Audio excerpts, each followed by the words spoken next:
मक्का मुकरमा में खाना काबा को गुस्ल देने और तब्दीली गिलाफ काबा की पुरवकार तकरीब हुई।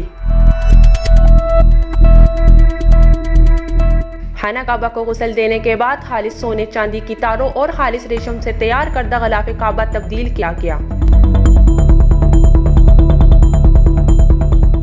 गिलाफ की तैयारी में 100 किलोग्राम से ज्यादा खालिस सोना चांदी और 675 किलोग्राम खालिस रेशम इस्तेमाल की गई है। गिलाफ काबा की लंबाई 50 फुट और चौड़ाई 35 से 40 फुट है। इसकी तैयारी पर 24 मिलियन सऊदी रियाल लागत आई। गिलाफ काबा के 4 कोनों पर सूरह इखलास नक्श होने के अलावा गिलाफ पर मुख्तलिफ आयात कुरानी पर मुश्तमिल 16 पट्टियां अलग से जोड़ी गई हैं, जिन पर आयात रुबानी को सोने चांदी और खालिस रेशम से तहरीर किया गया है।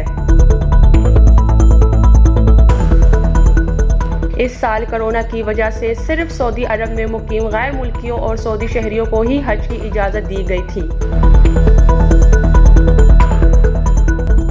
70% आज़मीन हज गैर मुल्की हैं जो सऊदी अरब में ही मुकीम थे, जिनमें वहां मुकीम पाकिस्तानियों को भी कसीर तादाद शामिल है।